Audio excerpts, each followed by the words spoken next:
패기와 대안이 있고 시민에게 기쁨을 주는 쇼, 패대기 쇼 시작합니다.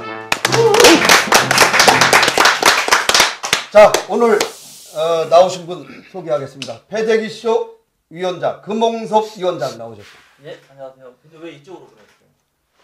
그다음에 여기, 그다음에 여기, 그다음에 우리 패대기 쇼 대전 언론문화연구원 정재학 이사장 나오셨습니다. 반갑습니다. 자, 그리고 우리 패대기 쇼 전문 변호사죠. 이현 변호사 나오셨습니다. 안녕하세요. 그리고 17대 국회의원을 지낸 선병렬 의원 나왔습니다. 아, 반갑습니다. 자, 이제 우리 패대기 쇼가 3회까지 진행이 됐지 않습니까? 지금까지 반응은 어땠습니까? 우리 이현 변호사님. 전번 회 때 제가 지적받았습니다.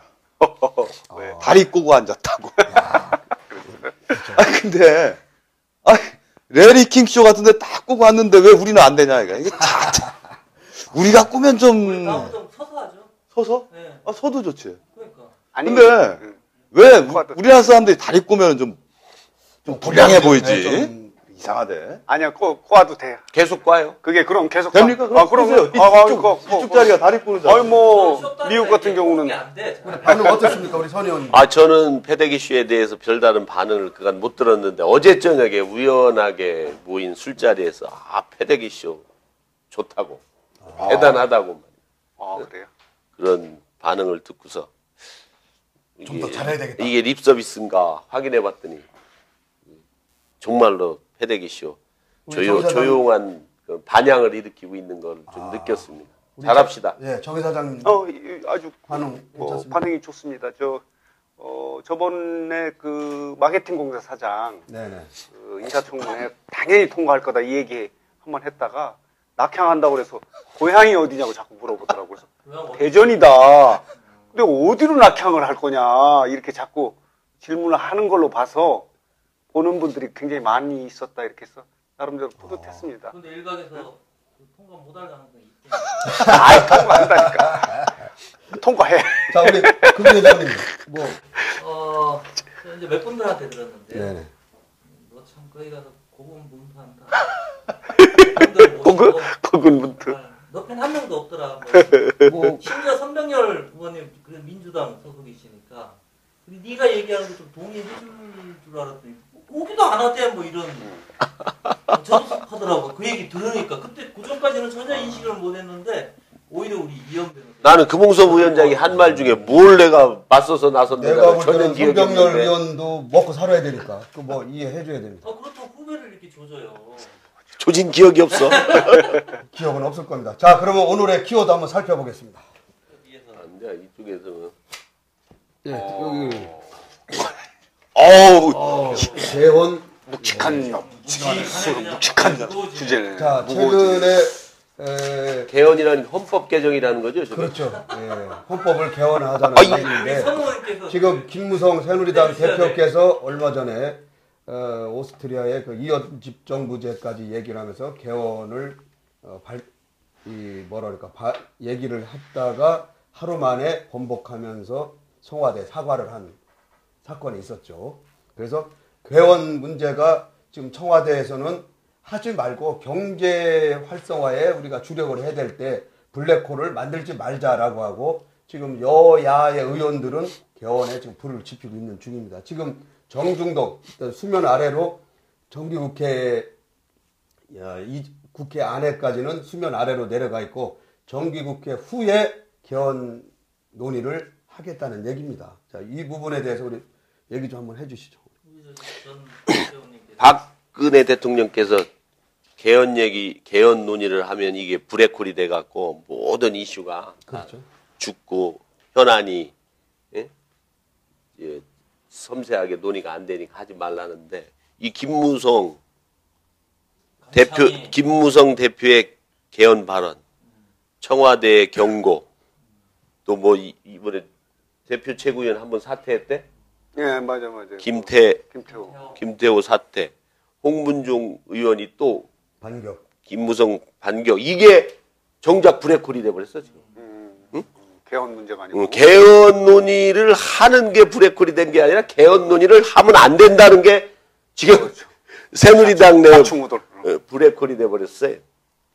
그리고 이제 사실은 지금 단임 대통령제 이게 쉽게 무슨 서유럽식 그 이원집정부제나 분권형 대통령제나 내각 책임제로 개헌되기가 그렇게 쉽지 않습니다. 제가 생각할 때는 우리나라 정치 문화라는 게 있기 때문에. 그리고 단임제라는 게 그 전두환 정권을 민주화 운동 과정에서 굴복시키면서 생겨난 독특한 대통령제란 말이에요, 이게.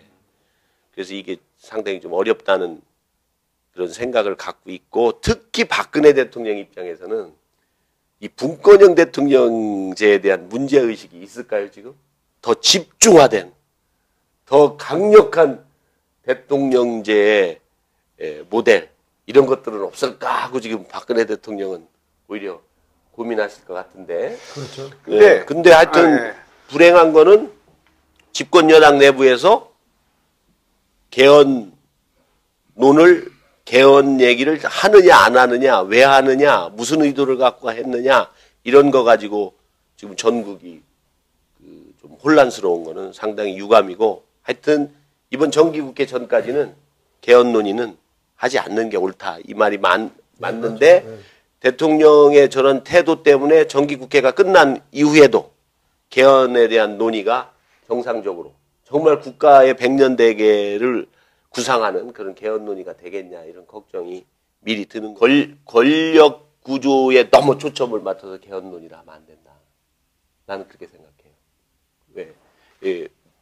이해관계가 너무 많이 충돌되기 때문에. 그건 나중에. 그거 일단 논의가 돼야. 논의는 지금 여당 내에서 저렇게 정말 브레이크홀을 스스로 형성하니까 대통령 뜻에 따라서 정기국회 전에는 하지 말자. 그리고 할 시간도 없고.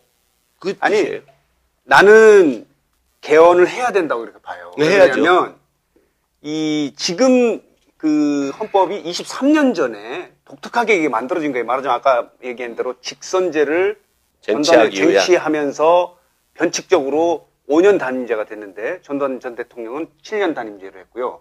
5년을 했는데, 이게 내부에 보면은 그때 당시에 삼김 시대에 삼김이 돌려가면서 한 번씩 해보자 하는 묵계가 좀 있지 않았나, 이런 생각이 들어요. 어쨌든 간에 그 결과 삼김 중에서 김종필 전 총리만 빼놓고는 어느 정도 다 돌아갔어요. 그러니까 그 국민적 동의보다는 권력을 추구하는 사람들에 의해서 인위적으로 만들어졌기 때문에, 저는 지금은 시대 정신을 반영해서 좀 개헌을 해야 된다, 이렇게 봐요. 가장 핵심은 아까 얘기한 권력 구조하고 그 5년 단임제가 4년 중임제로 되냐, 이런 부분이거든요. 근데 자료를 보니까 2004년도에 박근혜 당시 한나라당 대표가 개헌을 해야 된다, 이런 발언을 해요. 그렇죠. 그리고 그때 당시 2008년이 국회의원 선거하고 대통령 선거하고 이렇게 마저 들어가나 봐요. 4년. 그때 대통령 임기는 5년이고 국회의원 선거 임기는 4년이니까 그때 마저 가니까 2004년 대표 시절에 개헌해야 된다, 이런 주장을 했대요. 2008년을 목적. 2002년을 목표로 이렇게. 처음에는 2002년, 그 다음에 2008년 목표로 이렇게 추진을 했는데, 지금 개헌 논의를 청와대가 인위적으로 이렇게 막고 하는 건 난 바람직하지 않다고 봐요. 개헌이 필요하면 해야지. 개헌은 또 박근혜 대통령 선거 공약이기도 합니다. 어쨌든 간에. 개헌이 필요하다라는 것은 뭐 이의가 없어요, 지금. 그러니까 언제 하느냐 하는 부분도 있고. 언제 개헌할 것이냐, 이런 것이 이제 하던데, 지금 현재 문제는 청와대에서 개헌 논의를 하지 마라라고 얘기를 했단 말이지. 그러면 거기까지도 좋아요. 대통령 입장에서 나 지금 부담스럽다, 국정을 운영하는데 지금 개헌 논의에 빠져가지고 대통령 일하기 어렵게 만들지 마라 라고 얘기할 수가 있다고. 다만 거기서 끝나면 안 되고, 그러면 언제부터 할래, 개헌 논의를. 이런 최소한의 일정 제시는 해줘야 된다는 얘기야. 물꼬를 꽉 막아버리고 하지 마, 언제 할까? 그럼 난 몰라, 이렇게 해서는 안 된다는 얘기지. 그래서 내 생각은 그러면 내 임기 1년 앞두고서 하자든가, 어떤 최소한의 스케줄은 제시를 해줘야 된다. 개헌 논의 자체를 영원히 하지 말라는 얘기는 아닐 거 아니지 않습니까, 지금? 그래서 그것을 나는 대통령 임기 끝나기 한 1년 반 정도, 그러니까 지금은 아닌 것 같아요. 지금은 상당히 지금 뭐 세월호 사건도 있고 뭐 사회적으로 굉장히 복잡한데 개헌 논의까지 지금 막 1년 반 남겨놓고는 안 되고. 왜 안 힘이 됩니까? 없어요. 이미 대통령 선거가 다가오기 때문에. 네. 그렇지. 대통령 선거가 그리고 다가오기 때문에. 정부의 힘이 좀 많이 빠져 있어서 하긴. 이게 역대 대통령들이 항상 해오던 소리예요. 대통령 되기 전에는 개헌합시다 하고서 막상 되고 나서는 안 하죠. 나 때는 안 돼. 나 불편해. 이런 식으로 반복돼가지고 온 거 아닙니까? 그래서 어차피 레임덕인데 그때는 뭐 개헌 논의도 좀 하고 좀 자유롭게 토의하자. 이럴 수 있다고 보는 거예요. 지금 한창 힘받을 때인데 대통령 그러면 허수아비 되라는 얘기입니까? 근데 지금 이번 개헌 논의에 대한 이 해프닝 이거는 정말로 이해가 안 가는 게 있는 게 뭐냐면 김무성 대표가 바깥에 나가서 얘기했잖아요, 이걸. 근데 사실 외국에 나가면 외국 외신 기자들이라든가 이런 사람들의 관심은 우리나라 민생 경제 이런 거 관심이 아니잖아요. 외국에 나가면 특히 남북 문제, 예? 또 뭐 한국의 권력 구조에 관한 문제, 한일 간의 문제, 무슨 의안부 문제 이런 것들이 큰 주제가 되다 보니까 사실은 개헌 얘기를 한 거란 말이에요. 근데 이 김무성 대표가 한 개헌 얘기를 새누리당 내부에서 서로 계보의 싸움으로 이걸 전환시켜서 이용해버린 게 된 거야. 그냥 김무성 대표가 외국에 가서 개헌 논의한 거를 조용하게 국내에 들어와서는 또 정기국회도 있고 그러니까 민생 문제 얘기하자고 내부에서만 이렇게 합의했으면 지금 야당에서 지금 당장 오늘 내일 개헌 문제 논의하자고 하는 거 아니잖아. 야당에서도. 근데 이게 새누리당 내부의 계파 싸움의 수단으로 개헌 문제가 불거져나고. 그래서 청와대에서 개헌 불가론을 얘기한 것이 불을 붙였다는 거예요. 그냥 자연스럽게 대표가 그런 생각을 갖고 있나 보다 이렇게 해서 하면 모르는데 그걸 불 끄기 위해서 불가론을 얘기하니까 다른 쪽으로 불이 튀어고 브레이크콜이 된 거예요. 아니, 자기네들 소위 말하는 개파 싸움으로. 수순이 그게 아니고 김무성 대표가 개헌 얘기를 하기 전에 청와대에서 먼저 개헌 불가다. 개헌 논의 불가다. 그렇죠. 이렇게 먼저 얘기를 한 거야. 먼저 근데 그런 기조가 있었지. 그런데 김무성 대표가 밖에 나가서 치받은 꼴이 된 거지. 거기에 대해서. 그러니까 청와대에서 야, 괘씸하다. 이렇게 된 거 아니야, 모양이. 그게 이제 고도의 계산된 그래서 실수다고 보는 거죠. 김무성 대표가 바보냐 이거지. 그런 얘기 다 듣고서도 해외 나가서 붕 떠가지고서 막걸리 한 잔 먹고 한 소리는 아닐 거란 얘기야, 그게. 그래서 이것도 고도의 정치 행위다. 그럼요. 그래서 야당에서 얘기할 때는 여당 대표가 왜 무슨 청와대 눈치만 보냐. 그런 건 아닌 것 같아요. 아니죠. 정면 치받는 그런 결과 아니에요, 지금. 저도 우리 이현 변호사 얘기에 동의를 하는데요. 개헌은 원하되 시기는 지금은 아니다. 최소한. 그러니까 박근혜 대통령도 개헌을 반대하는 건 아닙니다. 하는데 지금은 아니다는 얘기입니다. 그렇게 하면 어느 정권도 못해요.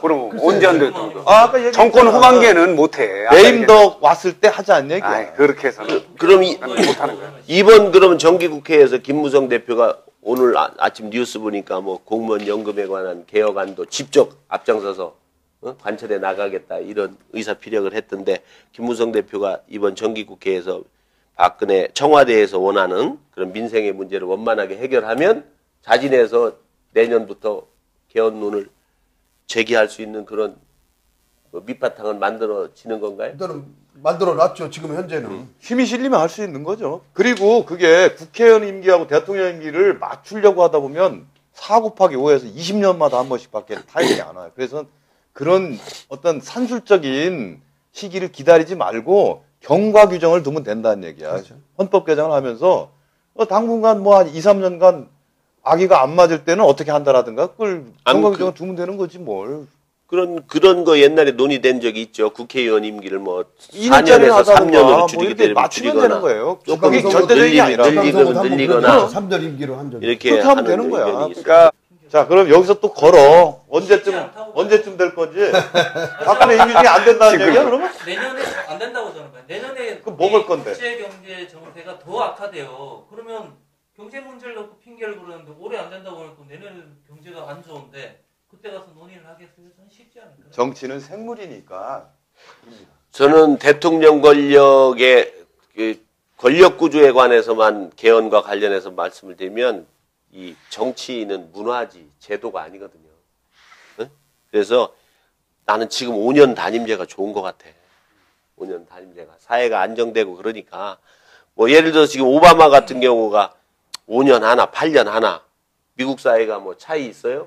우리도 마찬가지라고 4년 보고 단임제를 좋아하는데 어떤 4년 중임제, 중임제 5년 단임제 괜찮은 것 같고 그 외에 대통령의 권력이 지금처럼 이렇게 많이 집중된 거 이거는 이제 여러 가지 시민운동이나 정치권에서의 어떤 견제 능력의 강화, 야당의 역할, 여당이 국회로서의 청와대에 대해서 독립적인 그런 자세 이런 것들을 잘 만들어 나감으로 해서 이 권위적인 대통령제가 좀 희석된다고 보는 거예요. 지금 우리 선 의원께서 지금 뭐 제왕적 권한이 많다고 그러는 제왕적 대통령 얘기를 하는데 사실 그거는 50 때까지의 제왕적이고 지금 대통령은 그렇게 제왕적이진 않습니다. 왜냐하면은 지금은 제왕적 국회라고 할 만큼 국회가 힘이 세졌어요. 뭐냐면은 지금 최근에 박근혜 정권에서도 국무총리를 몇 사람을 내보내는데 국회가 노하니까 됐습니까? 안 됩니다. 아무것도 일을 못 합니다. 지금 경제 활성화 법안들 지금 많이 준비되어 있는데 국회에서 통과 안 시켜주면은 식물인데 아무것도 못 합니다. 그러니까 좋은 말씀 하셨네요. 그러니까 국무총리를 국회에서 뽑으라는 얘기야. 대통령은 국민이 직선하고. 그러면 내각제야. 그 이원정부제지. 아니, 총리를 국회에서 뽑으면 자기네들이 뭐 스스로 뽑는데 반대할 일이 뭐 있겠어. 이번에 세월호 사건 때 보더라도, 아니, 대통령이 어떻게 거기 나가서, 최고 통치자가 거기 가서 유가족들하고 직접 면담을 하면서 뭐 무슨 이상한 소리 듣고 하냐고. 그러니까, 나라의 대강을 잡는 그런 대통령은 그냥 큰 정치를 위해서 남겨두고 항상 뭐 실전적인 이런 정치는 행정이나 뭐 내치 이런 것은 수상히 하자는 얘기야. 그것이 이제 우리는 안 해봤기 때문에 불안해하잖아. 그건 의원내각제예요, 의원내각제. 그럼 의원내각제 얘기라니까. 아니 뭐 의원내각 뭐 의원내각제든 그럼 뭐든 대통령의 뭐 권한은 뭐야? 국회 그 예산권을 국방. 가져야지. 국회 국방. 예산권을 가져야지. 뭐 그런 것도 있고 뭐 여러 가지가 있을 수 있지. 이제 만약에 내각하고 의회하고 대립되면은 해산해 버려야지. 뭐 요새 최근에 보니까 좀 해산하고 싶을 때도 있대 국회. 아니 그러니까 지금 논점은 해산제도 뭐냐면 있었으면 좋겠어. 권력 구조냐 이런 건 두 번째 문제고 개헌을 지금 해야 되느냐 좀 늦춰서 해야 되느냐 이런 부분인데 나는 개인적으로 늦추면 아무도 못합니다. 이 정부에서는 못한다고 이렇게 봐야 돼요. 그러면 권력 구조에 대해서 얘기할 필요는 없고 저는 개인적으로 지금 경제가 좀 불안하더라도 시대적으로 그런 미래를 위해서 이걸 꼭 해야 된다면 역사적으로 해야 된다면 지금이라도 해야 된다 이렇게 생각이 들고요. 5년 단임제에 대해서 저는 개인적으로 반대해요. 어떤 분이 이런 얘기를 하더라고. 잘하는 대통령한테는 5년이 너무 짧고 못하는 대통령에게는 5년이 너무 길다는 거예요. 그래서 말하자면 책임 정치를 해라. 4년 정도 해서 거기에서 평가를 한번 다시 받음으로 인해서 책임 정치를 할 수 있지 않겠는가. 그래서 난 개인적으로 좀 뭐 다른 선진 외국에서도 보면 4년 중임제가 가장 합당하다 이렇게 생각이 들고 그런 이제 그러면 시점을 언제 하느냐 하는 측면도 나는 조속히 해야 된다고 보고 그 김무성 대표가 지금 청와대에서 움찔했지만 본인도 대권 후보로 나서기 위해서는 이거 같이 좋은 사실은 소재는 없어요. 이슈를 만들어낼 수 있는 주도권을 가질 수 있는 그래서 아까 얘기한 대로 국회가 끝나고 그러면 어느 정도 올 연말이나 내년 초에 다시 이게 부각되지 않겠는가 부각돼야 된다 난 이렇게 봐요. 그래서 이 개헌을 김무성 대표가 얘기할 때 일각에서는 이 불순한 음모를 얘기하는 겁니다. 음모론이 나오는 게 뭐냐면은 지금 김무성 대표나 문희상 새정치 비대위원장이나 박지원 의원이나 이런 분들이 추구하는 게 오스트리아의 이원집 정부제를 지금 생각을 하고 있는 분들이란 말이에요. 그럼 오스트리아가 지금 850만 인구를 갖고 있고 지금 현재 이원집 정부제를 하고 있어요. 대통령은 직선으로 뽑고 나머지 총리는 다수당에서 나오고 다수당이 안 나올 때는 연정을 해가지고 지금 연정을 47년간이나 하고 있는 나라가 지금 오스트리아입니다. 그러면은 이걸 우리 한국으로 대입을 하면은 대통령은 평상시에는 외교 국방 국가를 대표하는 거고 외치를 담당하고 내치는 총리가 다 하는 겁니다. 그러면은 여기서 야권에서는 내가 대통령을 배출을 못할 것 같으면은 이거를 개헌을 해서 나름대로 연적을 해서 참여할 수가 있어요. 장관으로 반씩. 해가지고 정치를 뭐 이끌어갈 수도 있고 여권에서도 계속 이끌어갈 수 있고 나름대로 노림수들이 다 있는 겁니다. 그거를 얘기를 할 때는 그냥 뭐 술 한잔 먹고 나온 얘기가 아닙니다. 다 고도에 계산이 돼 있다는 얘기입니다. 그래서 우리가 이걸 물론 이제 그렇게 자기들이 원한다 하더라도 국회의원 3분의 2가 찬성을 해야 되고 또 그걸 가지고 넘어갔다 하더라도 국민투표가 있습니다. 근데 청와대에서 반대를 하면은 쉽지가 않습니다. 이게 그게 자기들이 원해도. 옛날에 상무님 개헌 반대하는 입장이에요? 지금 얘기 논의 내용이 반대 입장 같네. 우리 두 분은 반대하고 우리 세 명은 찬성하는데. 반대 아닌 것 같은데. 청와대가 하는데 원포인트 개헌을 했으면 좋겠다. 그러니까 권력 구조에서 이원집정부제가 아니고. 그러니까 미시적으로 뭘 할지는 별도의 다른 이제 시기에 대한 거는 다 이 염두에 두는 방향이 다 달라요. 다르죠. 어떤 분은 4년 중임 대통령인데 어떤 사람은 분권형 개헌 관련해서 권력 분점하는 제도와 관련해서 어떻게 할 건지 이런 미시적으로 다 다르게 되고. 그럼요. 논의가 돼야. 일부에서는 지금처럼 강력한 대통령제도 원하는 분도 있어 남북 관계 때문에. 저는 이제 개헌을 원해요. 근데 지금은 아니다. 언제 하자는데 그럼? 경제를 활성화 시킨다면. 그럼 못해. 10년, 20년 지나면 불가능해요. 한국 지금 경제 앞으로 포항기를 아니 마련했으면 역대 노무현 대통령도 개헌을 하려다가 못하고 역대 대통령이 못한 걸 가만두고 박근혜 대통령이 뭘 하다가 아니 왜 요때만 하려고 하느냐 얘기예요. 역대 대통령 이명박 대통령 때도 하려다가 뭐 안 돼 해서 또 안 됐고 그 전에도 안 됐고. 시기가 있고요. 지금 국회의원들 중에 여야 국회의원들 중에 그 여론조사하는 거 보니까 3분의 2 이상의 국회의원이 개헌 논의할 필요성이 있다라고 하고 국민들 여론도 70% 정도가 뭐 동의한다 이렇게는 이거보다 좋은 조건이 어디 있어요? 그렇어요. 다만 주관 주체인 대통령이 본인이 그 경제를 핑계로 해서 반대하고 있는 상황이기 때문에 이 상황 이런 어떤 그 어려움이 있는데 제가 봐도 대통령이 반대하면 쉽지 않을까? 안 되죠. 쉽지 그럼. 않은데 지금 이 개헌 논의 자체를 막는 핑계가 좀 제가 봤을 때 적절치 않다 이렇게 보이는 거죠. 무슨 경제를 갖고 핑계를 대요.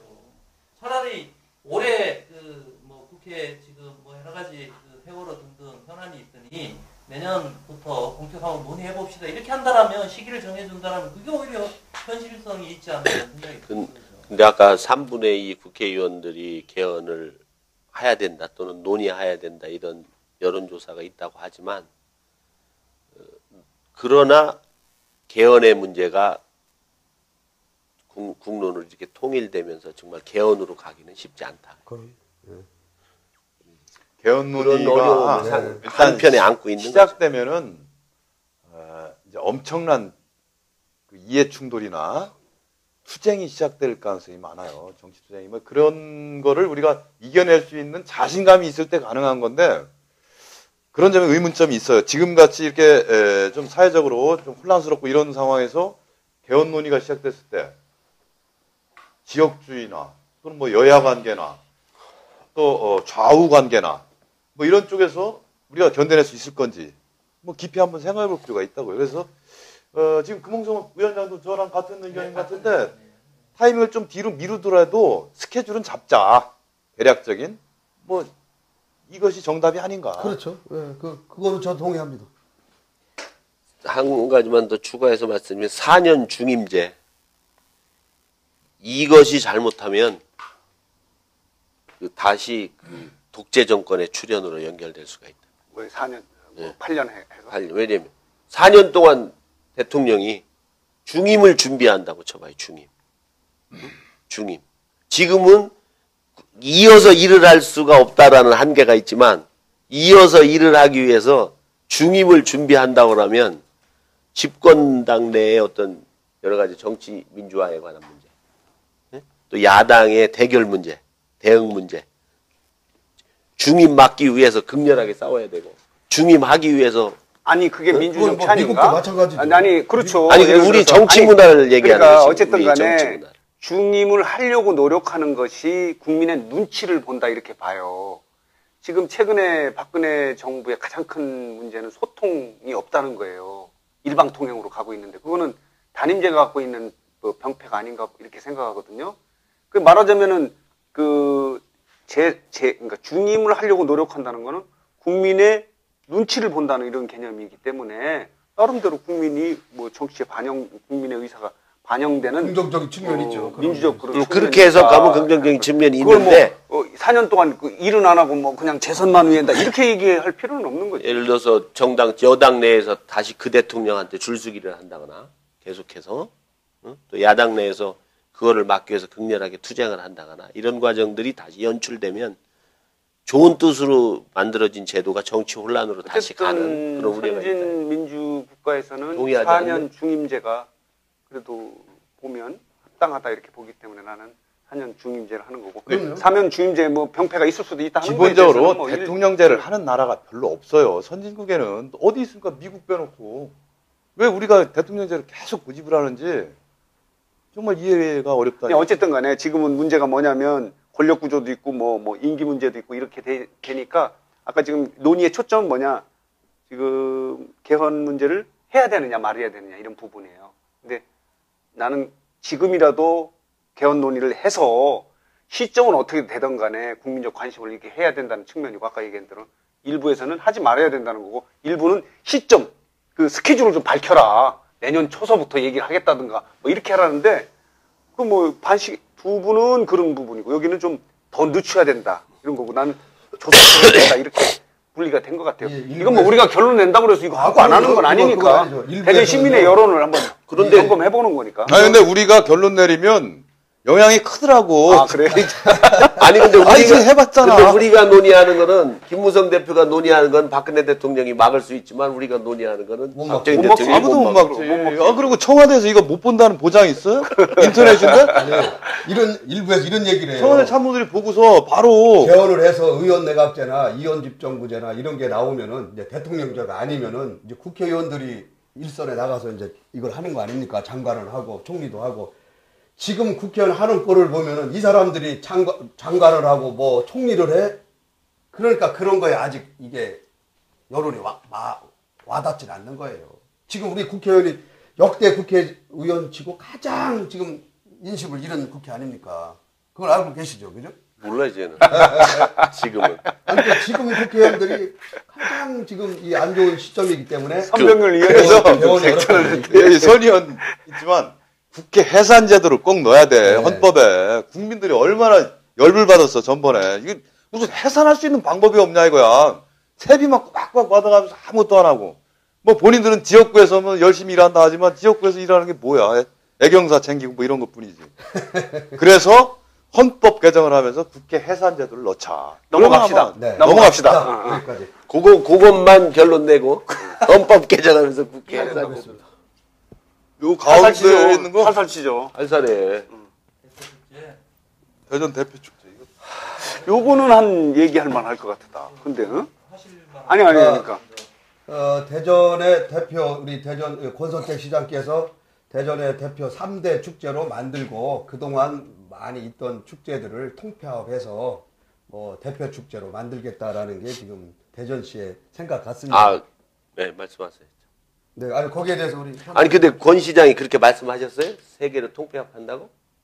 그렇게 이제 보도가 돼 있죠. 네, 그거는 맞는. 근데 이 대전시 말이에요. 전 시장님이나 전전 시장님이나 전전 시장님이나 말이야. 이 축제를 인위적으로 자꾸 만드는 것 같아요.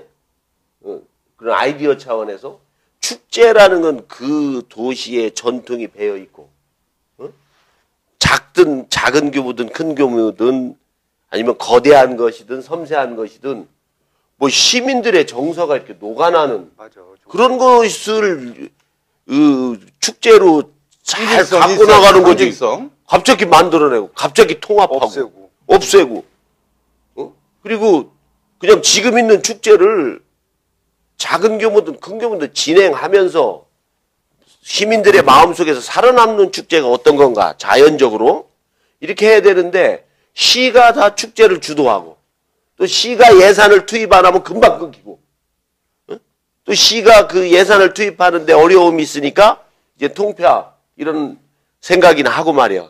기본적으로 이 축제와 관련해서 너무 인위적이고 자기적으로 자꾸 디자인을 한다. 좋은 지적이에요. 이런 지적을 일단 근데 이제 하고 싶습니다. 요번에는 마지막으로 인위적인 작업을 해보자 이런 뜻이에요. 그 10개 이상의 어떤 축제가 있으니까 대전을 상징하고 대전 시민들이 동참하고 아까 자발성을 갖고 있는 그런 축제를 한번 정리해보자고 하는 것이 권선택 시장님의 지금 구상 같아요. 네, 지금 나와 있는 축제를 잠깐 보면은 살펴보면 국제 푸드 앤 와인 페스티벌이 있고요. 계룡산 맨발 축제, 국제 합창 페스티벌, 국제 기타 페스티벌, 견우 직무 축제, 마을 합창 축제, 대전 오색빛 축제, 드라마 페스티벌 뭐 이렇게 해서 이게 다 시가 주도하는. 예, 뭐 시나 아무튼 구나. 구 빼고 구 아니죠. 아, 그러면 뿌리 축제는. 아니, 안 근데 지금 선 의원 저 말씀대로 국제 기타 페스티벌. 기타하고 우리랑 무슨 상관이 있는 거야? 응? 견유 저건 중년은 개인이 또 하는 거 아니에요? 그러니까 지금 이 축제라는 거 인위적으로 진짜 만들어 가지고서 예산만 낭비하지 말고 여기 그 개족산 황토길 걷기 뭐 이런 거는 지금 전국적으로 성공한 거 아닙니까? 성공하고 그거는 관이 하는 게 아니에요. 관이 아니지만 더 매키스사 그 조웅래 회장이 하기 때문에. 그럼 대전시에서도 적극 지원할 필요가 있는 거지. 그렇죠. 관이 그렇죠. 이미 한다고 그래서 관이 그거는 발 빼고 니들끼리 알고 맞아요. 얘기하면 안 확대할 되잖아. 필요가 있어요. 지원도 하지 말고 여기 있는 거 이런 거 안 하면 그게 두각이 나타나. 그럼 그렇게 두면 되는 거기서 거지. 잘하는 것 때문에 그 잘하는 걸 벤치마킹해서 민간이 하는 것보다 내가 시장이 됐으니까 내가 뭘 하나 더 약간 그런 잘하면 게 있어. 더 잘하면 좋겠다 이거 자꾸 만들으니까 이렇게 민간 영역에서 잘 되는 게 더 가리고 응? 희석되고 그런단 말이에요. 사실 여기에 지금 이성희 상무께서 올라온 거 말고 지역에 곳곳에 축제가 있어요. 그거는 이제 구청 단위로 또 구청 단위로 있는 것을 더 오히려 그걸 잘 살펴봐야 돼. 거기에 주민들의 애환이나 그 역사적 전통이 배어 있는 축제들이 구석구석에 있다니까. 그게 이제 대표적으로 효문화 뿌리 축제 같은 게 중구에서 하던 걸 이제 시에서 시 차원에서 그러니까 하고 대전시는 이렇게 정리가 됐으면 좋겠습니다. 그 과학이 역시 대전의 상징 아니에요. 그래서 이제 사이언스 대덕밸리가 있으니까 네네. 그거를 좀 확대하고 또 하나는 아까 그 민간인이 주도한 그 개족산 맨발 축제. 예. 그리고 충청도 그러면 충 이런 게 있지 않습니까? 그래서 뿌리 축제. 그래서 그게 이제 3대로 지금 와 있어요. 아, 그래요? 그렇게 정리가 그렇게 돼요. 돼요? 뭐 그 근데 정도면 이제 거기에다 우리가 뭐 하나 정도 더 재미있게 할 수 있는 그러니까 건 나머지 지금 한 10여 개 있는 거를 통폐합을 하는데 이제 그 작업을 지금 하고 있죠, 지금 시에서. 하겠다라고 했던 거죠. 이게 문제는 요런 그 카테고리로 지금 3대 축제로 정리하고 있는 거예요. 그런 거예요? 그렇지는 않지. 그렇게 지금 가고 그건 내 생각인데 그냥. 그리고 이제 하나 더 플러스 한다면 나는 저기를 좀 했으면 좋겠어. 옛날에 그 대전역에서 했던 영시 축제. 우리 그거는 대전역 이제 그러면 동부. 철도. 그게 이제 어쨌든 동부 간에 축제인데. 대전역 그러면 철도가 상징이고 또 노래가 있잖아요. 대전부로서. 영시 축제 좋은 거예요. 나름대로 이제 그 상징성. 한번 막아놓고 아니, 아니, 이거는- 방식은 달리하더라고. 이거는 이제 정재학 이사장님이 어. 영시축제라는 그 상징성 이런 것만 주목하는 거고 저도 이걸 굉장히 좋게 봤어요. 영시축제 대전 부르스 축제 아니면 그렇죠. 네. 그 노래 알아요? 잘 한번 있거나 해봐요. 나는 잘 간다. 해보세요. 이별의 말도 한번 없이 해보세요. 목포 오행 완행 열차. 근데 이거를 틀어봐 한번. 디테일에서 실패해가지고 중앙로 막아놓고 먹자판으로 아니 어쨌든 가가지고 그렇게 됐는데 아니 그러니까 방식은 좀 좋아요, 달리해야 좋아. 돼요. 네, 방식은. 상징성은 있는 아, 축제야. 상징성이 있다. 근데 이제 그렇죠. 노하우가 좀 부족한 거였지. 왜 하지 그러냐면 못하고. 저걸 할 때 대전시 동구 호레일 시설공단 이런 사람들이 함께하면 전국화 시킬 수 있어요. 그리고 이거 시작할 때 여러 가지 아이디어가 있었다고. 밤 12시에 되면 전국에 있는 철도에서 이렇게 쭉 모여갖고 대전에 도착할 수 있는 청춘열차 아니면 연인열차 뭐 이런 걸 해가지고 오면 여기서 뭐 빵빠레를 한다든가 뭐 이런 여러 가지 아이디어가 있는데 저번에 영시축제 한 거는 성공한 건 아니에요. 이 방향은 좋았는데 아까 얘기한 먹자판이 되고 그래서 축제의 본질 이런 걸 좀 저버린 것 같아. 그래서 그거를 살려서 재생시키는 거지. 다시 버릴 건 버리고 좋은 건 이렇게 하는. 분들이 그 경청미 할 때 이렇게 얘기하는 내용을 보면 일단 대표 축제가 없는 문제가 있는 것 같고요. 두 번째는 자발적이지 않아. 다 관축제가 맞아. 관추요. 그렇죠. 관주도 아니면 관이 지원하지 않고 주도하지 않으면 축제가 다 안 될 축제들 맞아. 하고 있는 부분이 있고 세 번째는 이게 워낙 자치단체장들이 자기 지적, 자기 공약 위주로 이렇게 하다 보니까 단체장 뭐가 되냐에 따라 말이야. 어떤 게 생기고 막 이렇게 옛날에 되면서 무슨 물축제도 있었던 것 행정에 같아. 대한 행정에 대한 신뢰가 전혀 없는 거예요. 그래서 이런 어떤 방향, 이 거시적인 방향도 그때 그 문화운동 하는 분들이 다 이렇게 제시하더라고요. 저는 맞다라고 봐요. 실제 이게 틀린 얘기는 아니잖아요. 그렇지만 또 전문가들이 얘기하는 내용을 들어보면 어떤 게 있냐면 축제가 큰 게 막 몇 가지 있다고 해서 이게 좋은 게 아니라는 거예요. 축제는 자발적 참여에 기초해서 작은 축제들이 조그만하게 막 여기저기 이렇게 널려 있는 이게 1년 365일 내내 축제가 있으면 좋다는 거죠. 그게 나쁜 게 아니라는 거죠. 또 하나는 이렇게 통폐합하는 거에 대해서 우리가 지적해야 될 거는 너무 이걸 무리하게 이것 또한 간주도로 이렇게 해버리면 문제가 생기는 거죠. 잘 되고 있는 게 갑자기 없어질 수도 있고 그러니까 제도를 진단하고 실태조사 이런 걸 좀 해서 뭐 그 지금까지 했던 게 어땠는지 성과에 대한 측정도 좀 하고 이렇게 좀 했으면 좋겠다 이런 생각이 들더라고요. 옳은 말씀. 예, 뭐 그렇게 지금 됐으면 하는 바람이죠. 우리 이 변호사 별도 하실 얘기 있습니다. 지금 정확한 결론을 내주셨으니까 더 이상 할 말이 없습니다. 알겠습니다. 자, 그럼 여기까지 하고 아닙니다. 잘하셨어. 키워드 보겠습니다. 이건 뭡니까? 이거? 시티즌 북경 워크샵. 예. 요 얘기는 이제 지난 일요일 날 김세환 대전 시티즌 사장과 프론트 한 13명이 지금 이런 지금 2부에서 1부 리그로 승격을 눈앞에 두고 있는데 워크샵을 빙자해서 외유를 떠났습니다. 예, 2박 3일 갔다가 어젠가 엊그제 왔는데요. 그래서 비난이 팬들한테 엄청나게 많았죠. 진짜 팬들한테 비난이 많았어요. 많았습니다. 지금 시티즌 사장, 우리한테 여기에 전화 온 것만 해도 한 20통도 넘습니다. 시티즌 사장 바뀌어요? 마지막 파티하고 온 거예요? 뭐 이제 바뀌겠죠. 뭐 그거야 이제 뭐 여몽철 측 뭐 사람이니까 뭐 권선택 시장 측에서도 줄 서 있는 사람들이 쭉 있어갖고 나한테도 아이고 왜 거기 안 나와라 모르겠어 막 이렇게 할 정도인데 모르겠어요. 아무튼 그렇게 해서 비축을 샀다는 얘기입니다. 근데 이분들이 나중에 알고 보니까 이제 우리 보도해 보니까 뭐 회사 워크숍을 가는데 개인적으로 돈을 얼마씩 내고 나머지 모자라는 돈은 김세환 사장이 다 냈다. 그러니까 회사 워크숍 가는데 자기들이 갔다. 아니 그럼 매년 이렇게 워크숍을 해외로 다녔습니까? 잘 몰라서. 그건 모르겠습니다. 그럼 김세환 사장이 고별 회식을 해외에 가서 했나? 뭐 그렇게 얘기하시는 분도 계시는데 아니 권선택 시장님 측근 아니에요? 그거 다 알고 있잖아요 지금 누구가 가고 그러는 거. 측근이라고 해서 다 아는 게 아니에요. 아니요? 몰라 저는 그 사장 이름이 뭐지? 저는 김세환 개인적 친분감 전혀 없어요. 전혀 없는데 이 문제에 대해서는 사장이 전체적으로 관리 판단해서 갈 수 있는 문제 아닌가 이런 생각이 들어요. 뭐 경기 중에 간 것도 아니고 이제 외국에는 이를테면 맨체스터 유나이티드나 이런 구단 같은 경우는 경기가 없는 기간에는 잠깐 외국에 가서 앵벌이도 해요. 돈벌이 수단으로도 갔다 오고 그런다고요. 그리고 예. 사장이 그 직원들하고 워크숍을 만약 국내에 갔다면 뭐라고 안 했겠죠. 근데 이게 중국이 되니까 이제 또 문제가 될 수도 있는 건데 그러면 경기 끝나고 나서 뭐 경기가 일주일 사이로 이제 경기가 있으니까 그 비는 시간대에 갔다 오는 거를 과연 그걸 비판적으로 보고 반드시 봐야 되는지 하는 그냥 사장의 의심 내지 관리 판단의 문제로 볼 수 있는 거죠. 이제 이런 게 있습니다. 지금 현재 대전 시티즌이 당면한 현안이 뭐냐면은 지금 돈이 없어가지고 이 승리 수당을 지금 8게임째를 못 주고 있습니다. 그게 한 1억 한 3천 몇백이라 그러는데. 주기로 약속돼 예. 언론 보도에 보면. 예. 뭐 그거를 그런데 돈도 못 주면서 놀러 다니느냐는 얘기죠. 그리고 또 하나는 그 전날 게임에서 3대1로 졌습니다.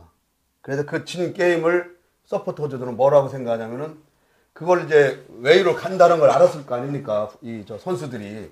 우리는 돈도 안 주면서 지도는 놀러만 다닌다. 이런 거에 사기가 떨어져서 졌다는 얘기도 뭐 비아냥되는데 또 하나는 그날 일요일 날 그 골키퍼 선수 누가 결혼식이 있었어요. 그래갖고 거기도 아무도 참석을 못 해가지고 서운하다. 뭐 이런 얘기까지 해서 이게 무슨 뭐 자기 돈 주고 가고 뭐 어떻게 직원들이 가든 그거는 상관할 게 아니죠. 다만 지금 2부에서 일부러 막 승격하고 가든지 좀 기분 좋게 이렇게 하면 도덕적으로는 좀 비난을 받을 만하죠. 그러면 그 다음 그 게임이 경기하기까지 외유 나가기 전날 게임을 했다는 거죠? 그렇죠. 그럼 그 뒷 게임에 또 있었을 거 아니에요? 아니, 다음 그게 주. 다음 주지. 이번 주에 다음 주지. 그런데 하여튼 시즌 중에 직원들만 스태프들만 해외여행을 간 그러니까 거네. 그렇게 된 거죠. 이거는 안 되는 거지. 시즌 중에. 레임덕 현상 아닐까? 아니, 그게 레임덕? 저거- 그리고 하나 응. 내가 더 얘기를 할게. 그리고 이 임원들도 이제 시장 바뀌면서 그럼. 사장 레임덕기가 있잖아. 사장 바뀌고 할 테니까 아이 우리도 이제 거의 손 띄는 분위기다라는 게 있고 또 이것도 이렇게 부각되는 이유가 또 새로운 시장 체제 하에서 뭐 김세환 사장이 뭐 연임을 하려고 하나 이런 생각도 있고 그러니까 더 구설수에 오르는데 하여튼 김세환 사장이 적절치 못했네 내가 보니까. 그렇지. 이제 그런 부분에 이제 막 도의적 시즌 중에 간다는 건 말이 아니 안 되네. 그래서 그날 게임 져가지고 일부 리그 못 올라간다. 못 올라갔죠. 결과적으로. 아니 이제 또 게임이 더 남아 있는 거야? 남아있어요. 일부 리그 올라가는 거는 기정사실화 거의 한 게임만 이기면 되니까. 아, 한 게임만. 게임 많이 남았는데 지금 압도적으로 1위예요. 2부 리그에서. 그러니까 그거는 뭐 제가 볼 때는 물론 여기 지금 현상에 대한 있는 그대로 놓고 보면 왜 필요하게 오해받으면서 그 구단 돈도 아니고 지네들끼리 돈 모아갖고 직원들끼리 갔다 왔는데 왜 이런 시기에 꼭 가냐 이 바보들아 이렇게 얘기할 수 있으니까 그런 그러면 얘기예요, 지금. 어독통까지 검열하면서 또 문제 제기하는 거는 그거는 아, 여기서 그러면 음모론이 나올 수 있겠네. 음모론이 있어요. 차기에 있지. 사장 하려고 아니, 하는 그러니까 내 얘기가 쪽에서 하나 끄자고 내려야 돼. 아, 이 거기서. 건을 하나 만들자. 그래서 빨리 내려와라. 지난번에 힘내기 하기 위해서 뭐 대전에 몇몇 정치인들하고 시장님하고 이렇게 축구 경기를 관람했더라고. 나는 근데 나중에 갔어요. 축구는 보지 않고 근데 거기 김세환 사장 오셨더라고. 그래서 시장님이 아주 우호적으로 대하시더라고. 그래서 저 사람 연임될 수도 있구나 내가 이렇게 생각했는데 그 따지고 보면 그런 거에 대해서 경계하는 흐름도 많이 있었겠네. 그러니까 절대 가서는 안 될 때네. 지금 여러 가지로 이야기. 지금은 그러니까 떨어지는 낙엽도 조심해야 될 조심해야 판에 돼. 건수를 딱 잡힌 거 아니야. 지금. 네, 그러니까 연임하고 가도 충분히 되는데. 또 제대 아니면 말년에 뭐 일부 조심해야지. 리그, 일부 리그로 승격을 하고서 그 기분으로 또 데리고 딱 가면은 모양도 좋고 하는데 음모론이 있는 것 같아. 군대 안 갔다 하고 오는 싶어하는 사람이 퍼뜨리는 것 뭐 같아. 그럴 수도 있죠. 자, 결론이 음모론이네? 네. 자, 아니, 우리끼리 이렇게 막 결론 내려도 되는 아니, 거야? 그건 뭐 시장님한테 물어보면 되는 거지. 그러면 바꿀 건가 안 바꿀 그거는 건가. 아, 여기 선병열 위원이 잘 하시죠. 네. 키워드 보겠습니다. 뭐야? 패대기 인물 두 개라. 홍성표 대덕대 총장이 나왔네요. 예. 제가 먼저 말씀드릴게요. 아니, 가만있어. 패대기 인물로 지금 뭐, 우리 홍성필 총장이 패대기 치려고 지금. 아니지. 패대기의 본질을 다시 한번 설명을 해줘. 아니, 폐기와 처음 보는 분들은 이상하게 생각하잖아. 우리가 폐기와 써 있지 않습니까? 그 폐기와 폐기와 대안이 대안이 있고 시민들에게 기쁨을 주는 네, 인물. 기쁨을 주는 인물. 인물이죠. 이렇게 얘기하는데 줄이면은 패대기 친다 이런 걸로 들리니까. 어쨌든 뭐 패대기가 그런 그게 뜻이다. 반전의 여기서는. 여기서 그게 말하자면 패대기는. 반전의 효과야. 반전의 효과. 근데 이름 잘 졌어. 누가 아니, 졌지? 인물 탐구를 잘하셔야 안 잘리지. 이거 통편집됩니다. 잘못하면. 저 그래요? 지난번에 통편집 됐어요. 네. 그러면 누구의 했지? 제가 안 잘리게 좋은 거부터 말씀. 좋은 얘기만 하면 통편집 당한다고 그랬잖아. 제가요. 뭐 했지? 이게 아니 홍성표 덕담만. 대덕대 총장이 일단 이력부터 얘기를 해주셔야죠. 그럼 모르죠. 아, 이력 얘기하지 마. 전번에 이력은 모르지. 이지수 PD한테 지적받았잖아. 이력은 다 나온다, 인터넷에. 그러니까 그거 말고. 아니 그러니까 대전시 사적으로 하는 거. 대전시 교육감을 지내고 지금은 대덕대 총장으로 있다. 이렇게 이제 거기까지는 얘기를 하죠. 그거 인터넷에 다 있는 거 뭐하러 얘기했고. 우리 얘기하는 것도 인터넷에 다 있어요. 아니 빨리 아, 왜 이야기해. 이상만 말하고 그래? 먼저 한다 그랬어. 잘하는데. 하나 많아지고. 와, 잘하고 있는데. 궁합이 그 운학 안동에서 양반 집안에서 태어나서 그런지 모르겠는데 야유가 나와야 되는. 은근히 아니, 하시네. 인자 야유 같이 좋잖아요. 그럼. 거리도 없어. 뭐냐면 연대 드신분을 제가 좋아하나 봐. 제가 시장님 중에도 홍성기 시장님을 되게 좋아했어요. 실제로 끝나시고 나서도 별도로 초청해서 우리가 그 단체에서 강의도 듣고 그랬으니까요. 그러니까 그분이 좋았던 점이 뭐냐면 연패가 있음에도 불구하고 막 건의적이고 이런 게 없으세요. 실제로. 그 교육감님, 총장님 같은 경우도 제가 그래서 이분과 이 토를 없이 이렇게 좀 지내고 이렇게 대화도 많이 하고 했는데 제가 아까 대전 지역사회 연구소 이런 거 한번 좀 만들어요 막 이렇게 농담 삼아 제안했던 것처럼 저는 그런 그런 점에서 홍 교육감님, 정 교육감님의 인품이, 덕이 드러나는 부분은 아닌가 생각을 해요.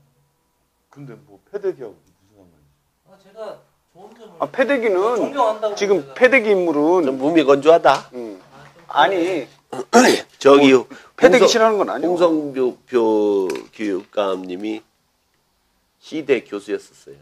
제가 시대 출신 아닙니까? 그렇지. 1학년 때 교양체육을 듣는데, 응? 하얀색 추리닝을 딱 입고 출석부를 딱 끼고 말이야.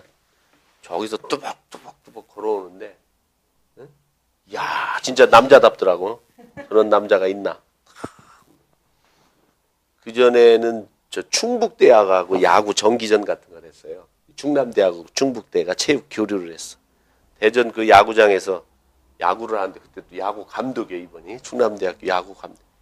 하얀색 야구 유니폼을 딱 입고 그 코치박스 나와갖고 이러는데 지금 김웅룡이나 김성근이는 따라오지도 못해.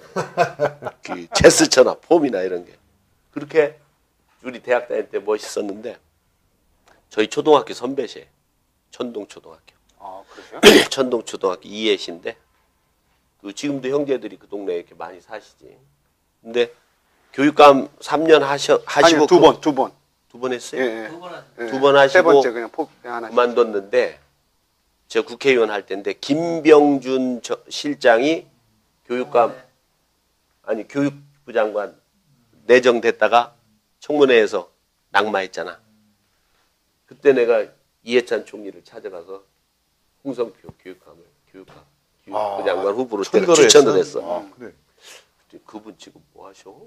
홍 교육감 알고 계셨어요? 알지. 왜냐면 여러 가지 교육개혁에 관한 문제 이런 거 교육개혁 무슨 위원회 의원도 하고 이래서 알고 계시다. 지금 뭐 하시나? 교육감 떨어지고 지금 쉬고 계시잖아요. 그랬더니 좋은데. 그랬더니 조금 생각해 봐야 되겠네. 그랬더니 한 2, 3일 후에 비서실장이 왔어. 그 이기호 비서실장이라는 분이 오셔가지고 지금은 대학개혁에 좀 초점을 맞추는 교육부 장관을 해야 되기 때문에 홍성표 교육감님은 안 되겠다고. 그러고서 김진표 장관이 된 적이 있어요. 그렇구나. 역사가 아니 어쨌든 저도 개인적으로 잘 알아요. 우리 홍 교육감 난 이렇게 부르는데 지금 총장님이신데 아까 얘기한 대로 이제 친화력이 뛰어나요. 아까 뭐 센스도 좀 있는데 항상 그 자기를 낮추고 뭐 이렇게 하는데 저도 언제 휴일날 어떻게 그 같이 교육감 시절에 뵌 적이 있는데 우리 교육감 그럼 딱딱한 분위기잖아요. 어제 청바지를 입고 온 거예요. 청바지 위아랫도리를. 그래서 아니 교육감님이 어떻게 이런 옷을 입고 나왔냐고 그랬더니 아들 거 휴일이니까 그렇게 좀 젊어지고 싶어서 그런 옷을 입었다고 그래서 우리가 교육감이 갖고 있는 그런 딱딱한 분위기 이런 거를 탈피할 수 있는 그런 분이고 최근도 한번 뵀는데 항상 자기가 낮은 자세로 해요. 지금 그리고 연세는 어떻게 연세가 한 75세 70. 본인은 이렇게 얘기하더라고요. 70세. 심대평 지사보다 한 살 어리다 이렇게 얘기를 해요. 그러면 뭐 70 중반 이렇게 됐는데 지금도 뭐 대단하시고 아까 얘기한 대로 지역에서는 상당히 인물이에요. 큰 인물이에요. 어쨌든 교육감도 3번 나올 수 있는데 3번째 그 양보를 하고 다른 사람이 할 수 있는 기회를 주고 그 이후에 뭐 대전대학교 석좌 교수, 뭐 모건대 교수, 이사 또 이렇게 해서 거의 신 적이 없다고 그래요. 그 이후에도 그 교육감을 그만두고 그거는 그만큼 본인이 사회적 수요가 있었다 이렇게 보고 지금도 뭐 정정하시던데요. 내 입장에서는 이제 롤 모델인데 이제 약간 아쉬운 점은 이제 박수교 시장 캠프에 이렇게 선대위원장이 돼서 특정 정당의 임무를 이렇게 지지했던 그 부분이 포괄적인 지도자로서는 좀 있지만 뭐 그거 자체도 나는 뭐 그분을 잘 알으니까 잘했다. 그럼 어쨌든 간에 자기 색깔을 갖고 이런 사람이 시장이 됐으면 좋겠다 이런 표현하는 것도 좋다. 그렇지만 거기에 얽매이지 말고 또 대전을 사랑하고 또 예를 들어서 박성효 시장이 갖고 있는 정당성이나 이런 걸 넘어서도 사랑할 줄 알고 하는 분이기 때문에 대전에서는 큰 인물이다 이렇게 봐요. 그래서 그런 분들 이렇게 우리가 모시고 또 존경해줘야 되고 비판하고 그러지 말고 저도 그 안타까웠던 게 그때 그 당시 그때 뭐냐면 아무 일도 안 하실 때 이분이 저희 행정도시 추진위원회 지역 대표를 하셨어요. 그래서 제가 모시고 몇 달 동안 활동을 했거든요. 그러면서 이런 사경과 관련된 여러 가지 얘기를 했었죠. 지역 어른 필요합니다. 이런 얘기를 그때 했던 거고 본인이 그 역할 하시겠다라고 했었고요. 근데 갑자기 2010년 그 선거 때 꼭 특정 캠프로 꼭 들어가시는 거예요. 그리고 저는 개인적으로 상당히 실망했죠. 당시에는. 그러니까 좀 물론 지역 어른의 조건이 어디 정치적으로 중립적이어야 되고 뭐 이런 건 아니지만 그래도 그 연배에 그때부터 본격적인 좀 그런 역할을 해주시려면 계속 어디 특정 그렇죠. 특정 정파는 벗어나야죠. 소속되는 것보다는 자유롭게 좀 하셨으면 좋았을 텐데 하는 마음을 아쉬운 마음에 저는 그런 생각을 그 당시에 했었죠. 그렇습니다. 훌륭하신 분이죠. 자, 그럼 여기까지 인물하고 자, 어떻게 보셨는지 모르겠습니다. 우리 패기와 뭐 더 하실 얘기 합시다. 네. 자, 패기와 대안이 있고 또 시민에게 기쁨을 주는 패대기 쇼 모두 마치도록 하겠습니다. 감사합니다.